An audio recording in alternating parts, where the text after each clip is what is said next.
Thanks for watching. Please like and subscribe to help us spread TIPA's positive approach message around the world. Well, hi, everybody. I don't know what that was. It was telling us something was happening, but we're all here. We made it. It's Wednesday, hump day. Yay. And pretty good. 5:03. I'd say pretty impressive for us. Yeah, not bad. Not bad. Especially because I was late to the party. Okay. Anybody else out there always significantly late to all of these Zoom meetings? And by significantly, I mean 2 minutes, because 2 minutes in Zoom world is very long. Yeah, people start texting you. They start worrying about, where have you been? What are you doing? Why aren't you here? If we could go back to real life, what's that time marker, guys, when you start to get concerned about somebody not showing up to a meeting in person? We're talking Sapphire. I can see their point of view. I'm in a good place, but the meeting is fast. It's efficient. It's worried. The key word there. What do you think, Shelley? I'm thinking quarter after. Now, see, mine's 5 minutes after. 5 minutes. Okay. You would be worried about. I want to know where people are. Because I'm sorry, I'm always early. So early is on time, and on time is late. Mm-hmm. So regardless, has it shifted in the Zoom world? Absolutely. Yeah. 2 to 4. By 4 minutes, you are literally calling the person. Mm-hmm. They're in the ditch somewhere in a car, potentially needing life support. So Beth, what happens in your brain when you don't have all the details and you've got 2 to maybe 4 minutes to fill in the blanks? You know, if I'm in a good place, it's amazing how quickly I cycle myself through different learning moments where I'm trying to think of idea, come up with their calendar. Maybe they have something else. Maybe they would. I'm checking everything. I'm gathering tons of data in just 2 minutes. It's ridiculous ask of us. Yeah, and your brain is filled in a lot of gaps. Maybe they were in a car accident. Maybe they were just grabbing lunch. Maybe they were doing. In 2 minutes' time, we have created an entire story that has no validity. There's no reason that I think this is happening. Somebody was 2 minutes late to a meeting. How does this relate to what we see in dementia and filling in the gaps? What happens to what I see and in my brain, how it fills in the gaps? Yes, it immediately brings to strength this word confabulation. Yeah. So as I'm so skilled and able to then reason, so 2 minutes late, 15 minutes late, driving somewhere on an icy road day that I actually verified really is snow. Ooh, that's sleet out there, maybe ice. I can actually get rationally worried, but then I'd be like, give her a few minutes. She's only 15 minutes. 2 minutes. Wow, there's just really so many things that can happen. Anything I come up with is probably not rational. And I'm able to cycle through the irrational thoughts and compartmentalize a lot of them. Give her a chance, or at least give her a text, but wait till 4 or 5 after, for God's sake. But yet, if I have a brain that frontal lobe is not able to think, okay, check to see if it's actually icy. Well, you've only 4 minutes and she's in her house. So the icy roads probably have no bearing on the fact, she's 3 minutes late. Okay, give her a stinking chance.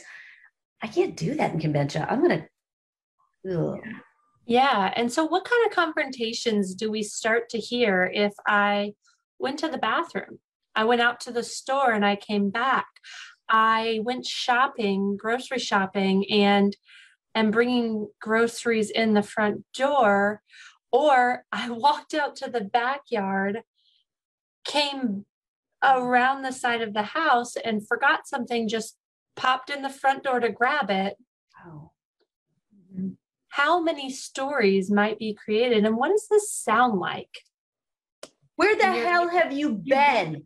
Do you remember what time your curfew is, young lady? Look at the time. My God, it is dark as peaches out there. What? Go to your room. Go to your room. You told me to go to the grocery store you said we were out of peaches, and why are you yelling at me? I wouldn't make you go to the You didn't go, what the heck? I'm not gonna make you. What happens when we come into it and we're surprised by these stories that our brain has filled in the gaps with? Yeah. It can feel really confrontational. Gotta give you the rational answer. There's no way, Mom. I don't want you to think that I did this. I'm trying to do what's right. And so everybody do this.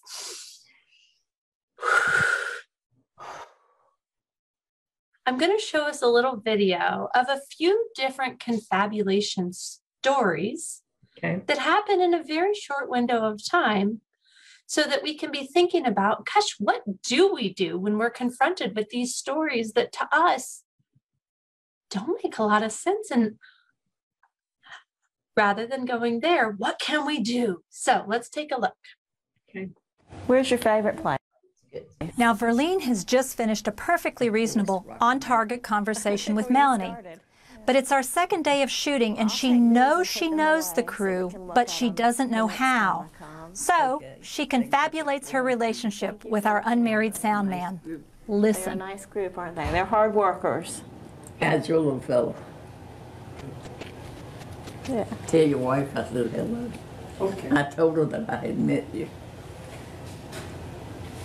I don't do it. Now, Mary is obviously an older woman, but listen to how she talks about her mama. It's as if her mother is actually still living nearby and giving her young daughter advice about cooking. Well, my mama is the one that's a good cook, and She's the one that's a good cook. Something, I call her up, and she said, "Remember, this goes out." So she always reminds you of what you're supposed to do when you forget something. She does if she's in it, and sometimes I'm not even in the kitchen. Did she teach I'm you? doing that because I want her to get out and get. Now, making up information about people is a common problem, but confabulation also occurs with objects and things in the environment. Now, Yuvine doesn't remember where her walker is when she can't see it, but she thinks she does. Now, your walker is where? It's in there with me. Okay, I think actually here it is. It's back here. I brought it with me. You did bring it with you. Yes, you sure did. Come on, turn around. That's it. Good. I'm going to give you my hand till we get you straightened out here. Wow. Okay. So what did you guys notice? Where might we see some challenges? Oh my, where do we?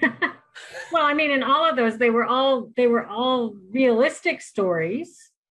So, but kind of head scratchers though. Yeah. Like, why are they talking about this now? But yeah. This idea of I'm the comment we get, I'm looking for my mama and you're 94 years old, or the one. Yeah, and actually we have Kimberly asked us, how do you divert when they say they have to leave to meet people for a job and he's 92? Yeah. So it's the same. How do you agree to disagree? Mm-hmm. How do you decide I'm going to let go of this needing you to understand what's right, mm-hmm. and instead I'm going to come alongside you, reflect back what you're giving me so that we can move out of distress or into engagement. Because a lot of times what we're doing is overtaxing the system. Mm-hmm. You're either over engaged and you need to come down, or you're under engaged and it's been too little for too long. And so your brain starts filling in the gaps. Yeah. So Beth, let's say I did that thing where I went grocery shopping and I come back in after 15 minutes maximum, and I did what you asked me to do. You had just told me to go get peaches, and I come back in the door, and the very first thing you said to me was, "Where the hell have you been? Where'd you go?" "Oh, you want to know where I've been?" Well, yeah, you're gone. You just left. Oh, shoot. It felt like I left you. Yeah. Well, you did. You left me, and you were just left. I am so sorry. Oh, I did not mean to leave you feeling alone. Yeah, you left. I went to get the peaches, You went to get the peaches. Well, why'd you go to get the peaches? I wasn't thinking. I thought maybe we could have peach cobbler, You know, but I didn't tell you. I'm sorry. well, you should have. I should have. You're absolutely right. You can't just leave people and go get peaches and make them okay. Oh, peach cobbler? Well, we better get something to eat if we're gonna feel better. Come on. Because if I stay in this thing, what am I going to start to want to get Beth to understand? You're going to want her to come around to why you were doing this, and that. So everybody who's watching, hold on to them seeing your reality. Yeah. And let it go. Can I get the distress down using reflection and an apology and move on? Sometimes it might be effective. I love that piece that you just said. The key there is I'm not going to get it to go away. Right. If I can bring it down, it's like in that moment, when we do these role plays, you kind of just go with what feels right. Like, what's my story? And you just kind of come up with your head and you stick to it. That's how we do our role play. And so whenever we start with anger or agitation, which is a lower level of anger, I kind of see what happens, like what I might be feeling with you, which sounds so existential. But in the role play, it's amazing how infrequently it's actually about agitation. It really is something. I feel lonely. I feel sad. It's something else. And unless I'm able to recognize, okay, this is my point of curiosity, I got to bring so I can figure out how to meet your need. You got and then it. You figure it out right away. Right. You got it. And this time we engaged, and that was going to be a fun experience we could do together, because maybe you were just lonely. Sometimes there's the threat of somebody stole my money, somebody's coming in here and stealing things. The other thing that we sometimes hear, especially when there's that sense of loneliness, is you're cheating on me. Why are you going with who's that woman that I keep seeing you with? What's missing isn't necessarily what I'm seeing. What's missing is I don't have that connection, that engagement, that I felt lonely, and my brain, not quite understanding, fills in its own gaps and makes some little story that could make sense, but isn't necessarily true. So can we agree to disagree and let go of seeing the situation exactly for what it is, and see if we can decrease distress so that we can go somewhere together? Wow, yeah. Yeah, and I was just going to say, there's been lots of comments today, lots of questions about it, and choosing battles carefully. But Annetta did a great one where she says, confabulation, the gaps create stories of confabulation, letting go by coming alongside and reflect, engage. Love it. Awesome. Yes. And I'm going, I love it back to her, because it's such a nice, wonderful synopsis statement and synopsis of what we just did, tied it in a bow right there. Thank you, Annetta. Oh my goodness. We are so grateful for you guys out there. If you are someone who is trying your best, you are trying so hard, and it still feels like this stuff is foreign and it's really hard, that's because it is. It doesn't come naturally. It's part common sense and it's part how we interact, but it's really challenging to get your brain to do the things that you want it to do. Just like if you were going to learn skateboarding, I hope you're not just watching a video and then chugging on down the pipe.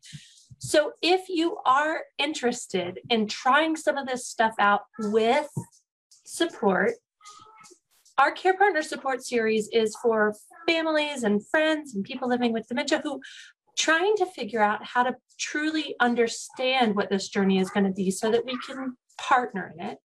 And then the champion course is our skills practice. How do you approach? How do you change the old habit to become something new and different? So if you're interested in either of those pieces, come jump in and try it out with us. Thanks, everybody. Bye. Thanks for watching. Please like and subscribe to help us spread TIPA's positive approach message around the world. And don't forget to click the bell to get notified when new videos are posted.